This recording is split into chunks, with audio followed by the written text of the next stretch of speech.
now that we have access to the entire age here, it is time to start exploring and figuring out how to get to these lesson ages Atrus was talking about. So we have to look at these little projectors, which also double as telescopes as well. And so the goal here is to find each of the 3 tusks that are scattered throughout the island here and match up this little symbol to roughly the same location and size as the image in the tusk, and then of course get it nice and clear. Now, see, looks pretty cool. Now you want to look at these ball configurations from the interior to the exterior and memorize their positions, because that becomes extremely important later on. And what my configuration is be completely different from the configuration you get in your game, because they're randomized. So go figure. Don't use mine because it won't work in yours. And we unlock this door for future use, and we're actually really nice, and we close the doors behind us. Oh, that was very, very nice of us. So the first age we're going to go to is Edanna, and that is the nature age. And is actually probably the easiest age to get to if you understand the concept behind some of the nature ecosystems and everything between animals and plants and such. But first we got to figure out how exactly are we going to find such animals and plants on this seemingly devoid of life island. So here is the tusk for Edanna. This is where we want to be, and we got some weird growth going on there. And an interesting plant. So let's take a look at it. And if you go to the Whistling Rock, it looks like it amplifies whatever sound it's pointed at. Very interesting. So it's like a reverse megaphone. Spot a little shelter over here. Press the top and you find like... Oh wow! There's a little animal in there. I mean, coming off of Riven and Myst, I was pretty surprised that we had animals at all, so this was kind of really cool. So, oh, it's eating. Nothing really special in and of itself, but if you continue to watch... See, they go back in. But they react to its sound.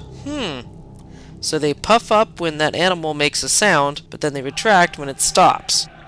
So we have those similar growths all the way up here.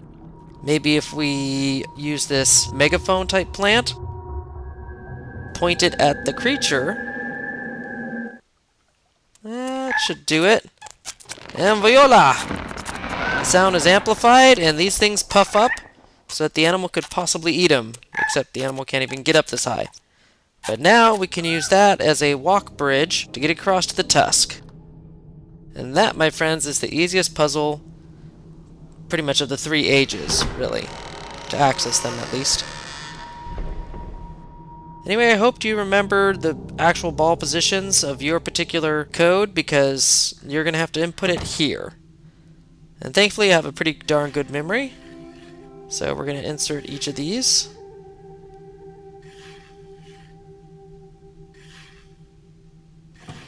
And that's pretty much what should happen if it's correct. If it's wrong, nothing's going to happen. The balls are not going to move back to the original positions. And you have to try again. And here's the colorful green book of Edanna with the bird on it, which is very telling because you're going to have to interact with the bird throughout the course of this age. And this looks like a reverse tree where it's like growing inside of itself rather than on the outside. Like the outside is like petrified and the inside is where all the life is. So it's kind of like an interesting structure.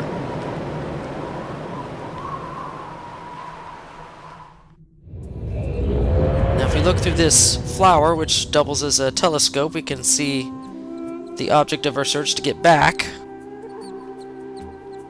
Let's see here. All sorts of cool, interesting plants and stuff to explore.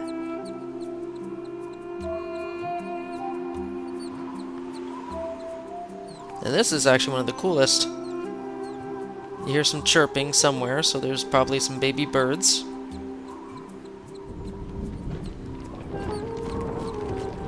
But yeah, the lesson ages are basically ages that Atrus wanted his sons to learn specific aspects of building an age. In this case, for Edanna, he wanted to have the boys see the interaction between nature and all the living things, both plants and animals, and how they assist and help each other in creating a balanced age. And that happens to be the bird that we're going to be interacting with over the course of this age. Now, if you take a look through this flower and see what it's feeding its children, it looks like some weird purple thing. Maybe a plant or something. That becomes important later on, because it seems like that is the entire food source of that bird. And if you look, this thing is providing water to this plant. It's going to be very useful information in just a second. And you see this one, this is all withered. Oh.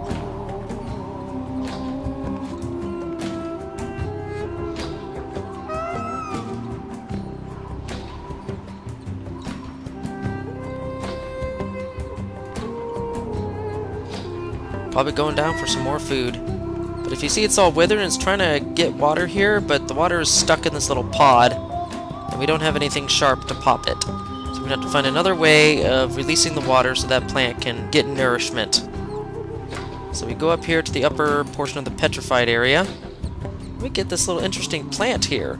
Normally you don't want to touch these crazy plants that you don't know what the heck they do, but in this case, yeah, sure, why not?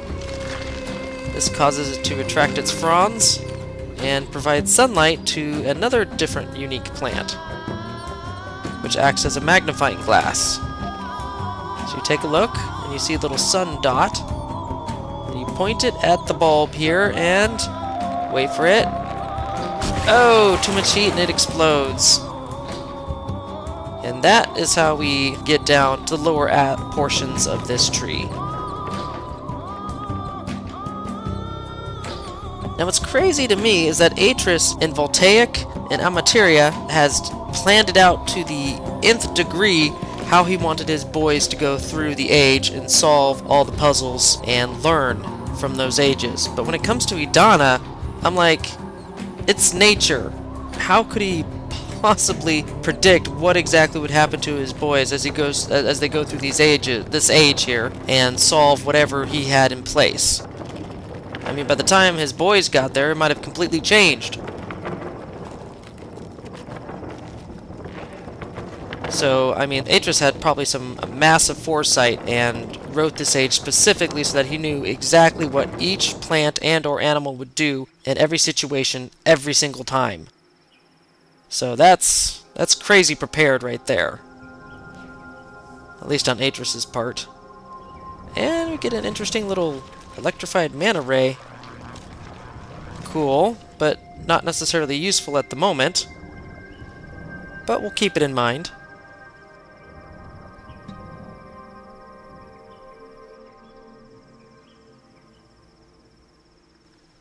Then we get this nice little pod thing that we saw earlier at the upper petrified area.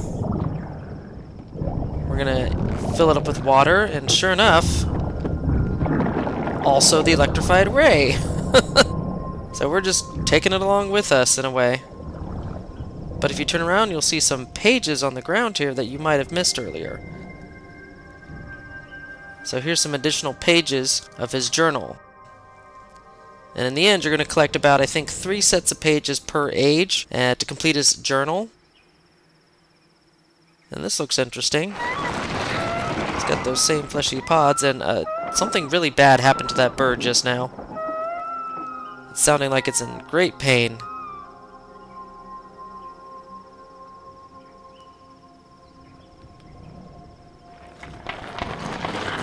Okay, this particular plant reacts to sunlight or some sort of light from these bulbs.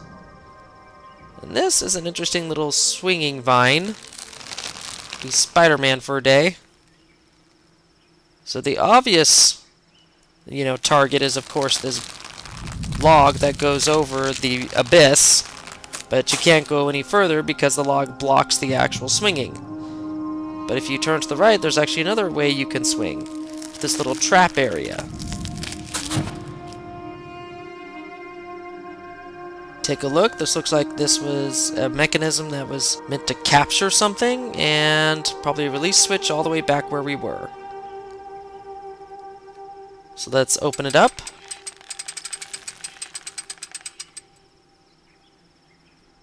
And let's take a look to see what we got here. Possibly a den.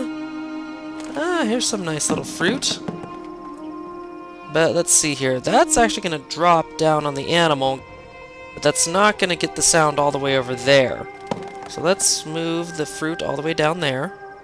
Because I think the solution here is to block off the entrance to the nest rather than capture the animal. Because you want the animal to move away and make its sound against that log so it explodes the log with the buds as they grow. And sure enough, it took the bait.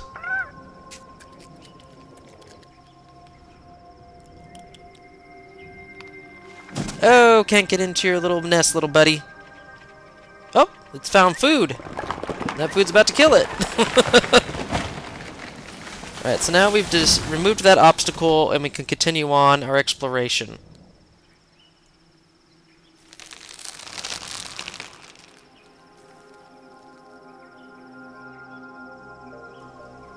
I remember when I first played this game, I thought these little sequences were pretty darn awesome.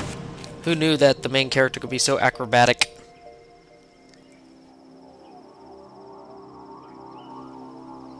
This path isn't necessarily anything mandatory. It's just if you ever need to go back to the upper portion to collect some pages from Saavedro's diary, you can do it through that path. But we're going to go down here to what is commonly referred to as the jungle portion of the tree. And wow, this is probably not something that was here before. Saavedro must have grew this plant and purposely sabotaged this entire ecosystem because the bird has no way of getting out. So we have to save it. You'll find that a lot through these lesson ages. He actually did it purposefully to make it harder on Atrus and make the lessons more difficult than what even Atrus had for his own sons. And the one way he could probably affect this age is by planting something completely foreign in it, thus disrupting everything around it. And yeah, we're just bringing this ray with us. But if you look at the light from the ray, you'll see this mural painting. Looks like Sirrus and Achenar are spreading lies about what they can do to their world via these other books. It looks like Saavedro over there is very upset. So he's trying to draw these paintings to try and get the empathy of Atrus to understand his plight and hopefully save his world by writing fixes into the age of Narayan. Because if you recall, he actually went to Tamana to try and kill him. Let's see here, you want to put it there. But by reading his journals, he got the misconception that Atrus could fix things by writing it into the age, which is probably the one thing that saved his life.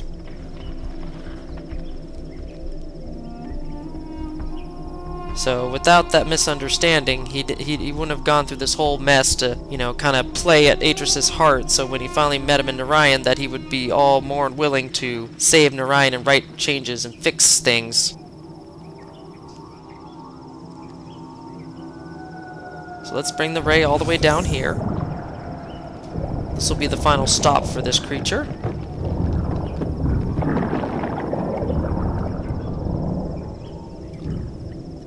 And that's pretty much at the roots of that malevolent plant. But we gotta somehow pop the bud. But first we have a little message from our host, Saavedro. What's the matter, Atrus? Can't remember how things work?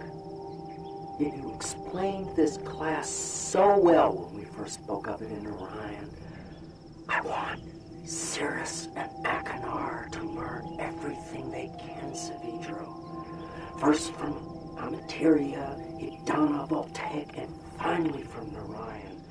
When my boys come to see your people, I want them to see Narayan's traditions at work so they can see how civilization can balance age. Do you know what they did when they finally came to us? You never came back. After class was over, you took your boys away, and you never came back. Sirrus and Achenar did. Oof. A lot of foreboding news there. What the heck did those two naughty boys do? We're gonna continue up this trunk here.